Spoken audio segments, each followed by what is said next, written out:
Chosen one, someone just kicked themselves so hard they cannot stand straight because it is balls to the walls and jaw to the floor.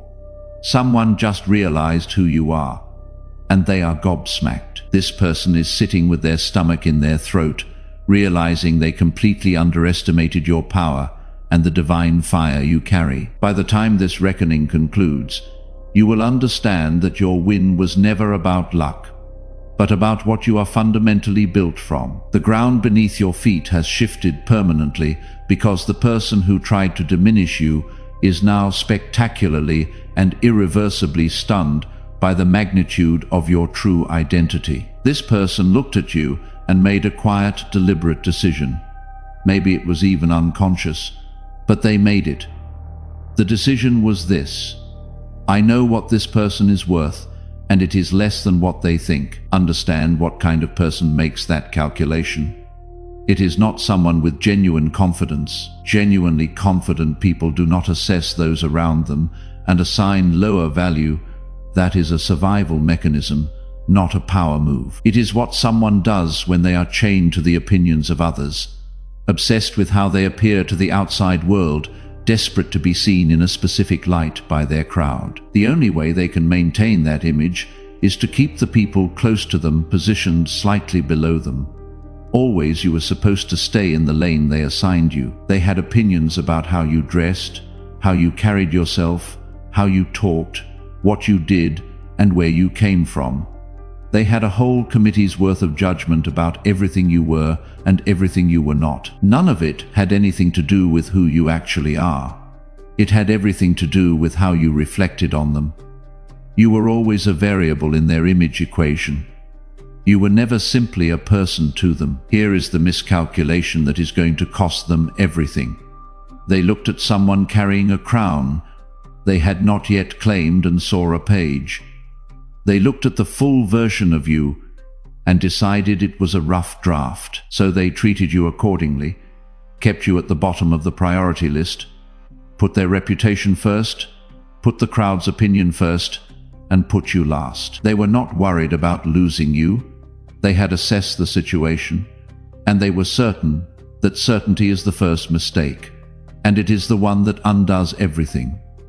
You cannot permanently suppress something chosen. If you already feel that in your spirit, leave a like and comment 1111 right now. That is not just for me, it pushes this message to another chosen one who is still in the suppression phase and doesn't know what is about to happen for them. You can redirect it, you can delay it, you can pile noise opinions and manufacture doubt on top of it. But suppression requires continuous energy.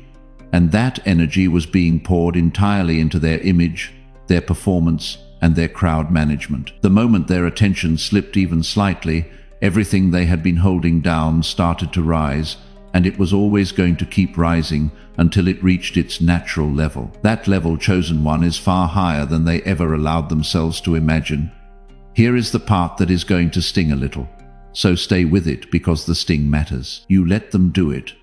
Not because you were foolish, and not because you were weak. You let it happen because you are someone who believes in people, who gives generously, who shows up fully, who cares in that deep, inconvenient, pour everything you have way that not everyone is capable of. That extraordinary quality, the one other people feel the moment they are around you, is exactly what got taken advantage of.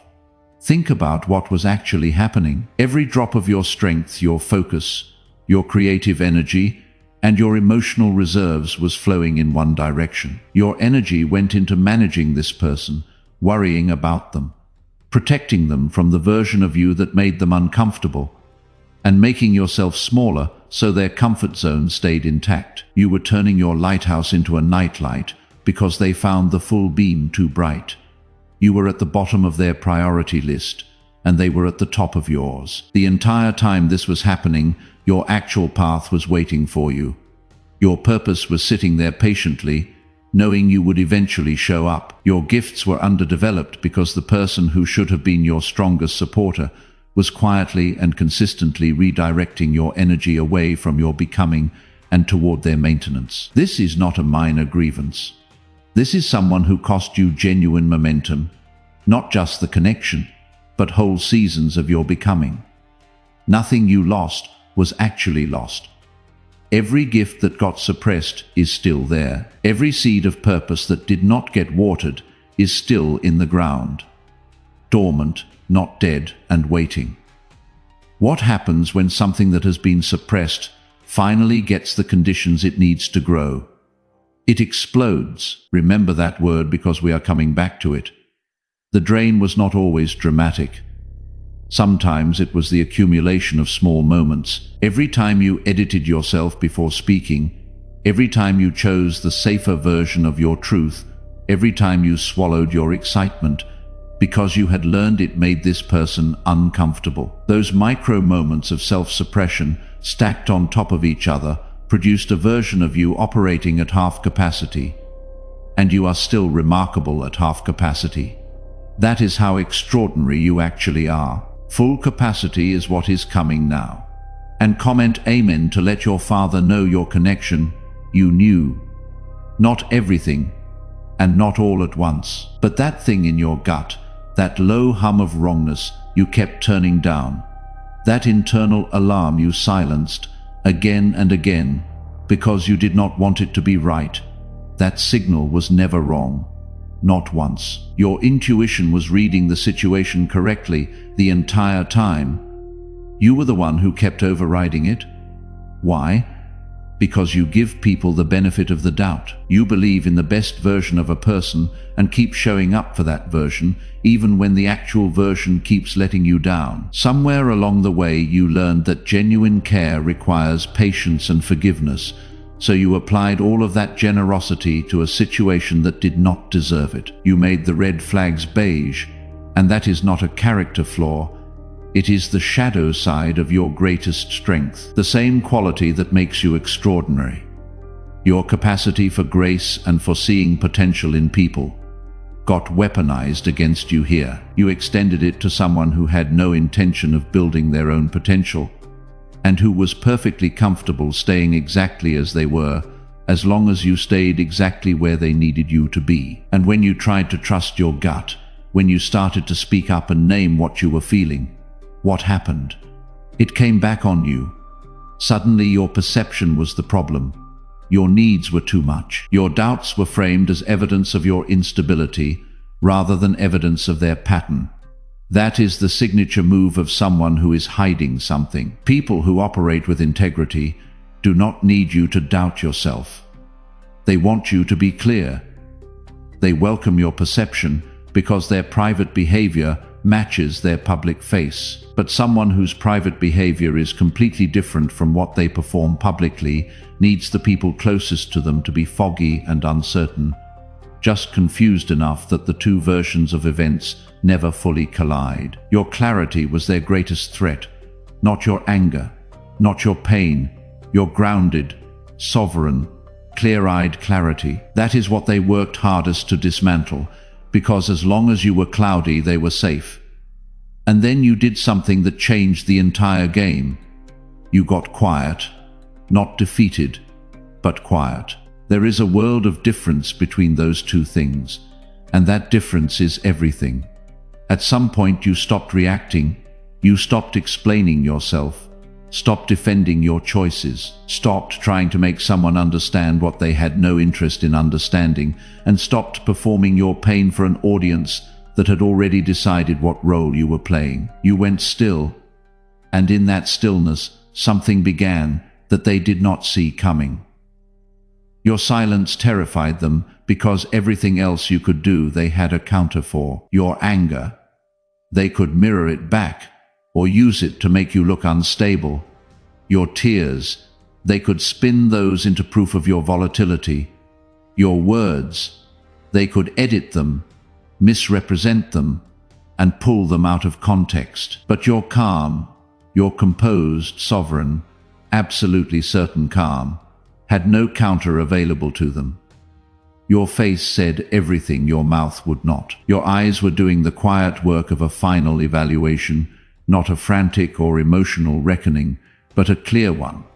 The kind that has already reached its conclusion and is simply waiting for everything else to catch up. They could feel the assessment happening, and they knew they were not passing. You have probably noticed a lot of chosen one channels on YouTube have stopped publishing. Videos pulled, voices silenced. The mainstream media is cracking down on us, but we will not give up our voice.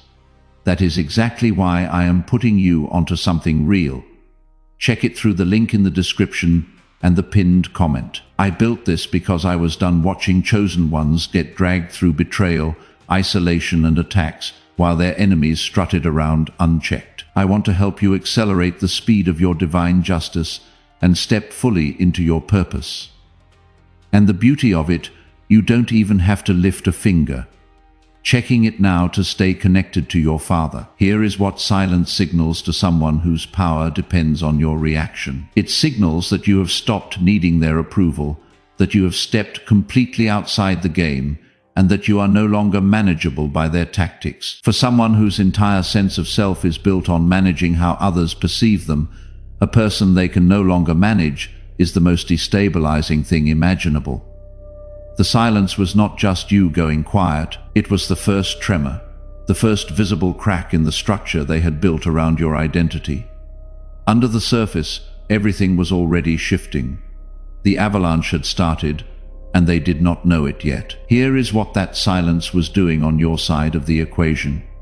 It was conserving energy. Every bit of energy you had been spending on explaining, defending, and reacting stayed inside you instead. It accumulated and compounded. Silence for someone like you is not emptiness. It is a reservoir refilling. The longer you held that calm, the more you had, the clearer you became.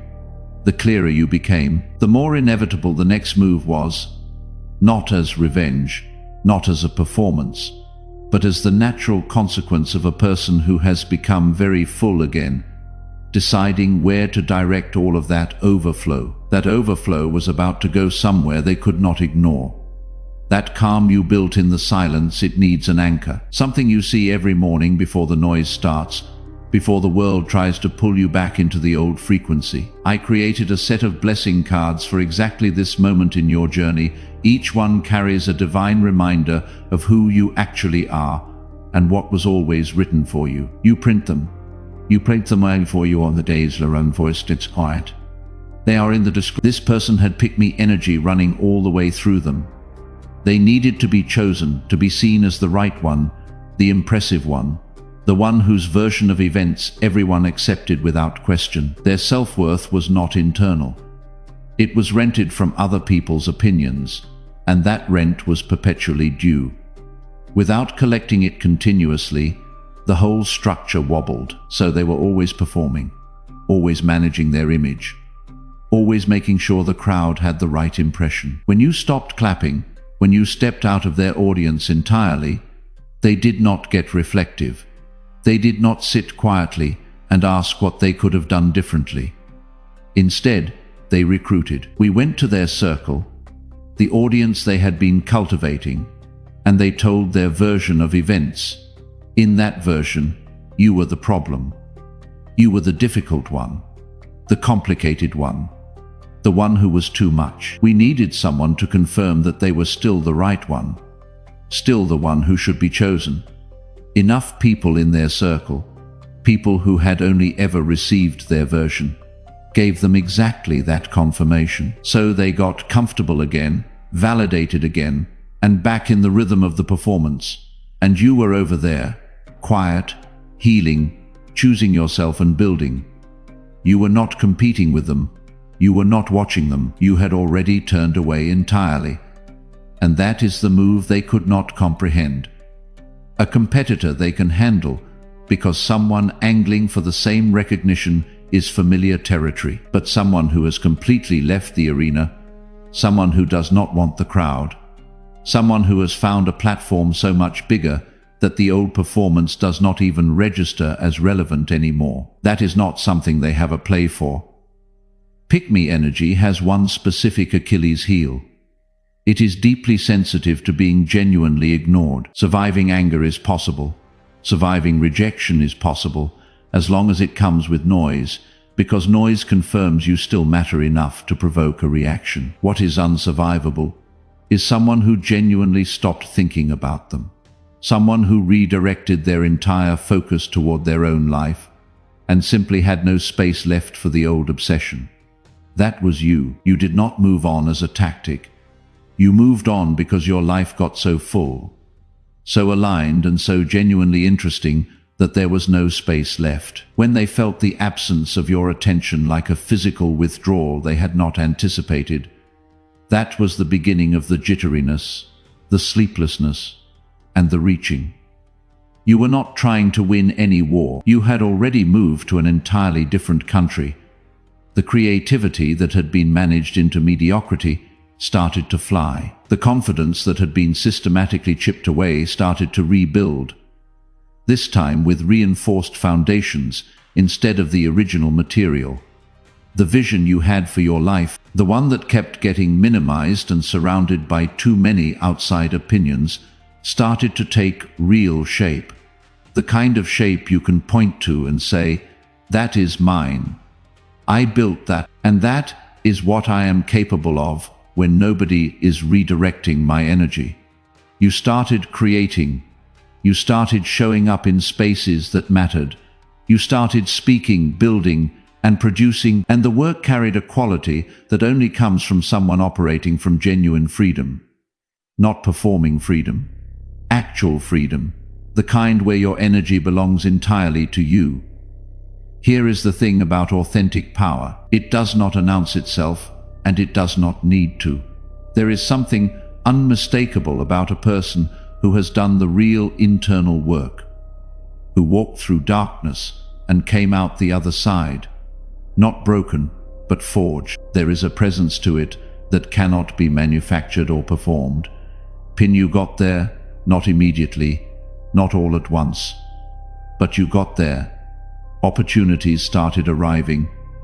The right people started finding you. The recognition that had been withheld, not just by this person but by yourself, started coming. With every piece of it, your foundation got more solid and your knowing got more certain. Here is what made your rise impossible to dismiss or attribute to luck. It was not surface level, and it was not aesthetic. It was structural. The change showed up in how you spoke, in what you were no longer willing to accept, in the quality of the people gravitating toward you, and in the work itself. You were not just doing better, you were operating at a fundamentally different level. People who had known the previous version of you, the dimmed and redirected version, could see the difference with complete clarity. The evidence pointed in one direction.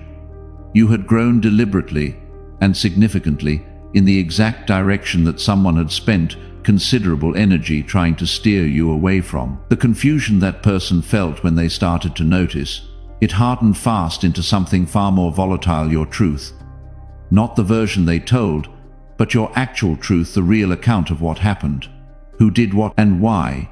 Here is the fatal vulnerability of someone who controls a narrative with precision, manages their image with obsessive care, and builds a performance so carefully that the crowd never questions it. They are terrified of the unmanaged truth. They can manage a rumor. They can spin a conversation. They can discredit one voice.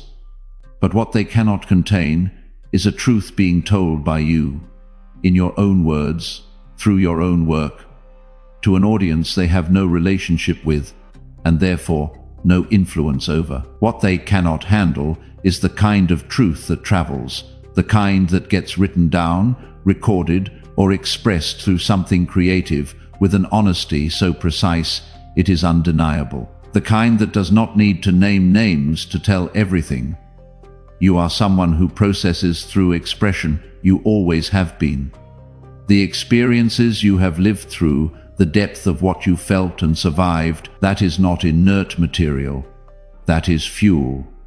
That is the raw material of something extraordinary. A body of work that speaks to people who have been through something similar and resonates in a way that manufactured, performance-based output never can. When that truth travels, when it lands in front of people who cannot be curated or controlled by this person, there is nothing left for them to do. They cannot discredit the work without revealing their guilt. They cannot dismiss it without making themselves look exactly like the person being described. They cannot reach that audience or reframe how those people perceive them. The truth does not need to be loud to be effective. The quieter and more precise it is, the more damage it does to a carefully maintained performance.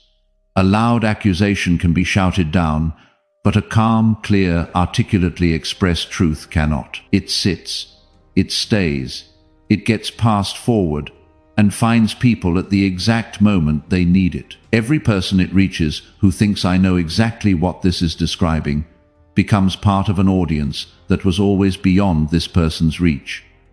Your truth is not a weapon wielded in anger. It is a light switched on, and once on, it illuminates everything, including the things that only survived because they were kept in the dark.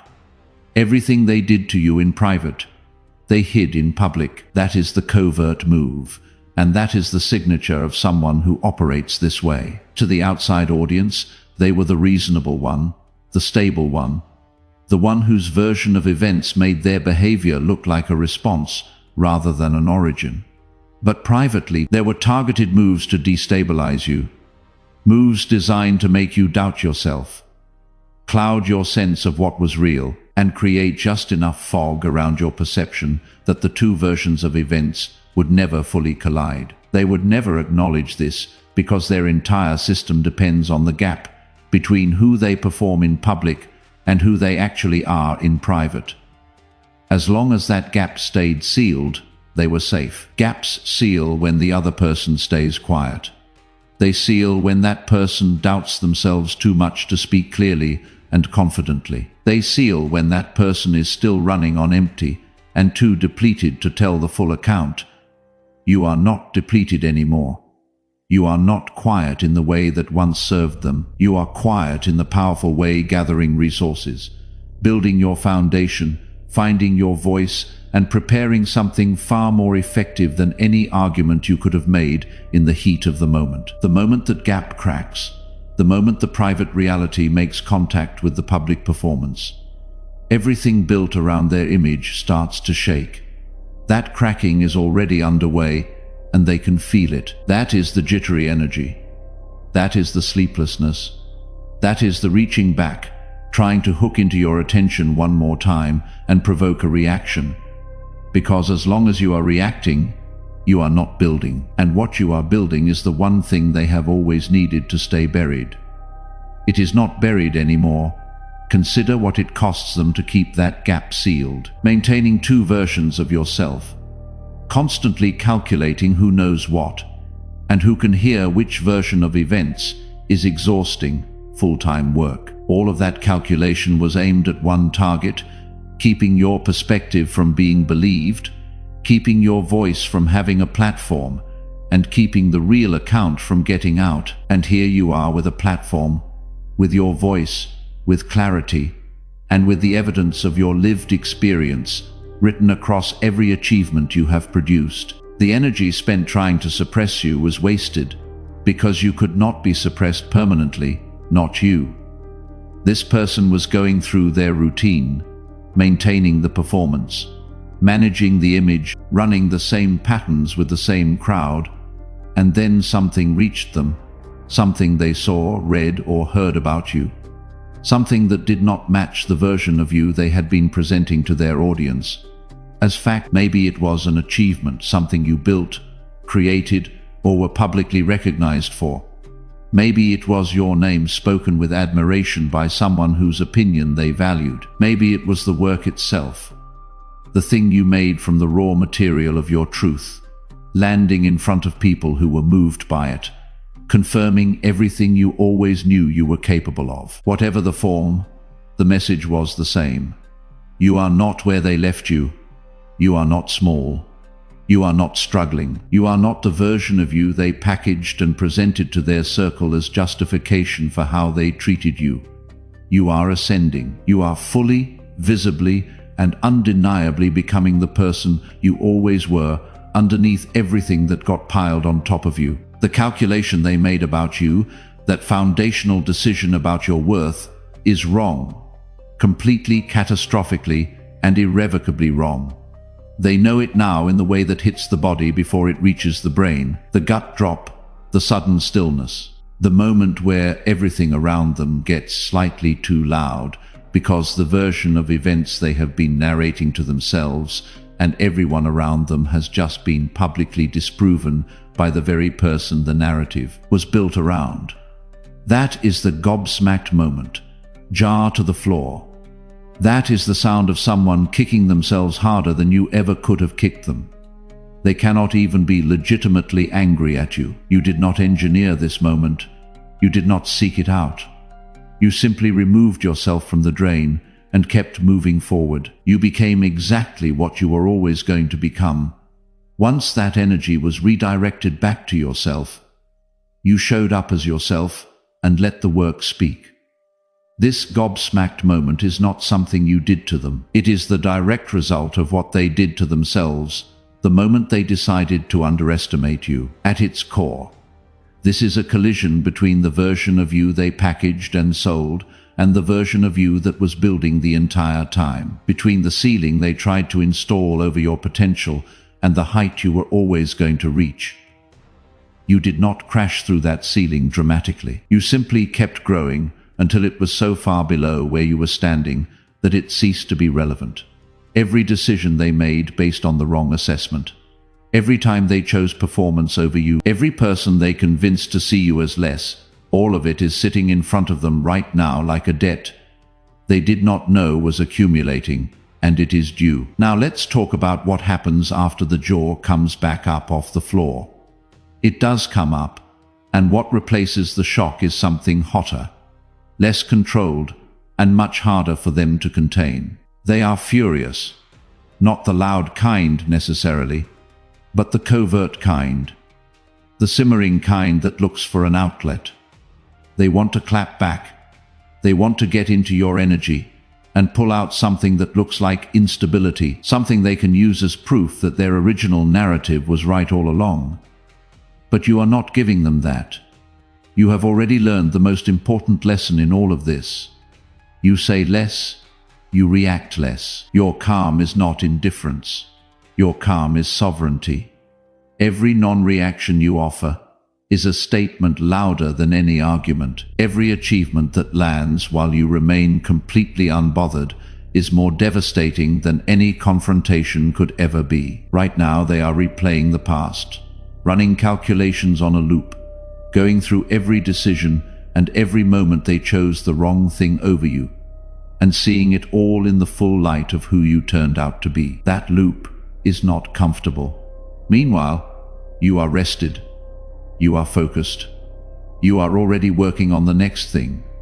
You are not thinking about them anywhere near as much as they are thinking about you. That gap between how much of their energy is pointed at you versus how little of yours is pointed at them is the most accurate measure of where each of you currently stands. You are not in competition with them.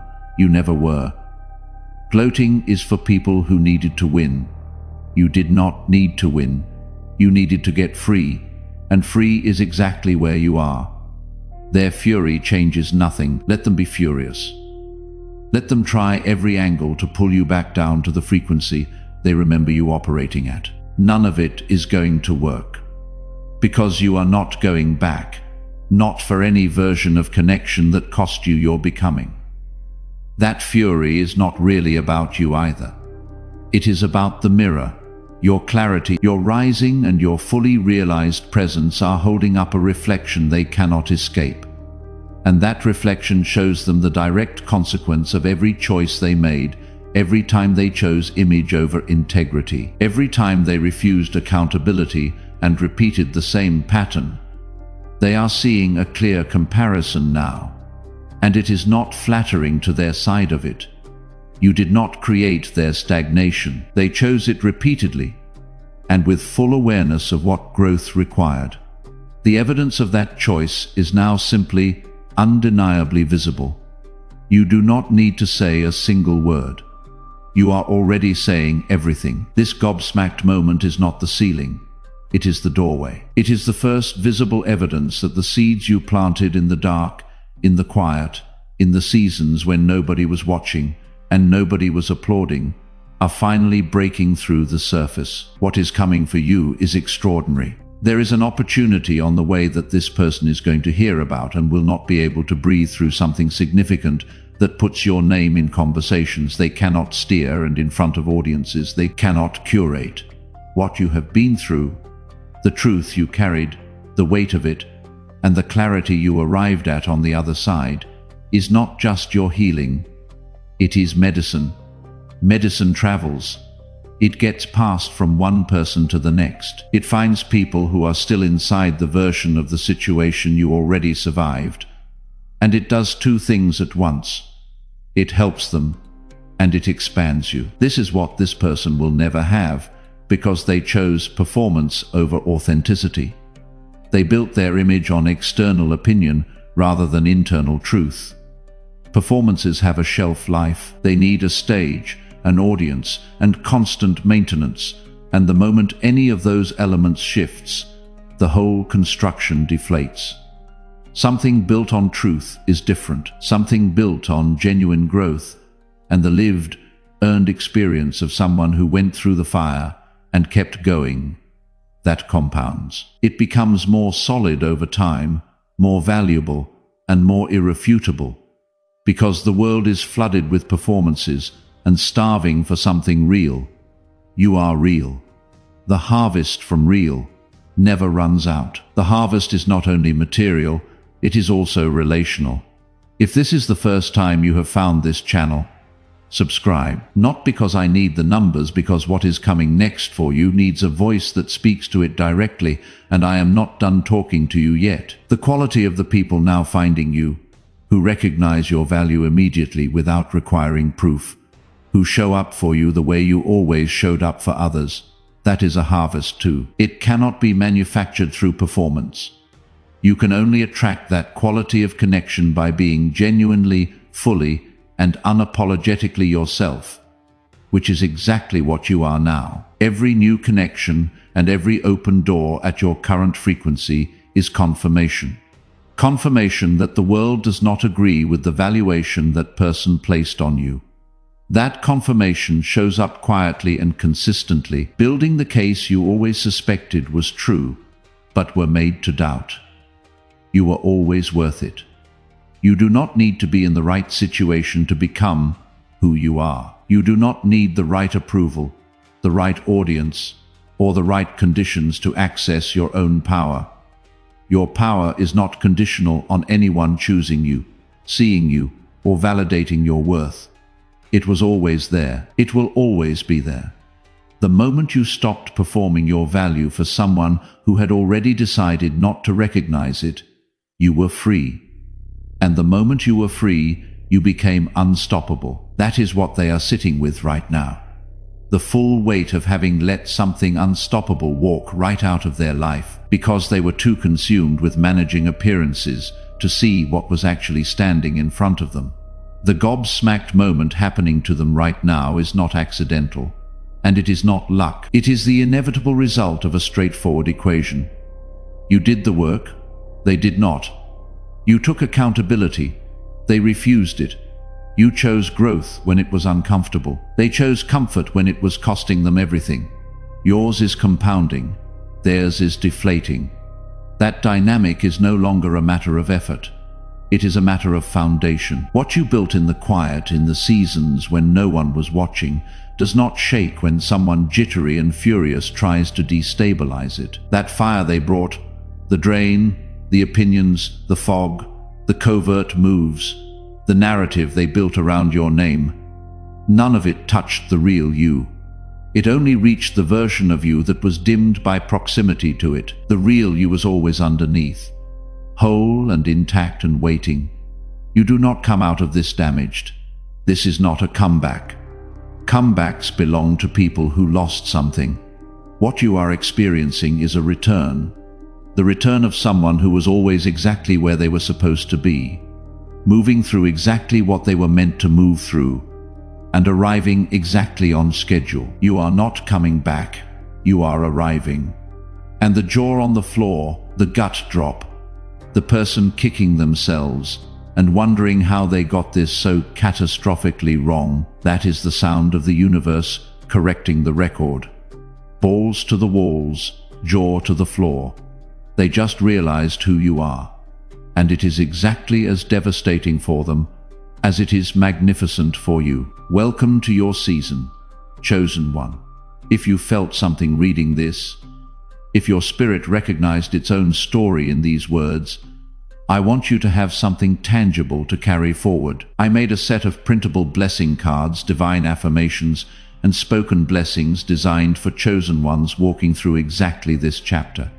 Print one for your mirror, your desk, your wall. Hand one to someone you know is fighting the same fight quietly. These words on a screen will scroll away. A card on your wall stays. Link is the first thing in the description and the pinned comment. Now go, you have a harvest to collect.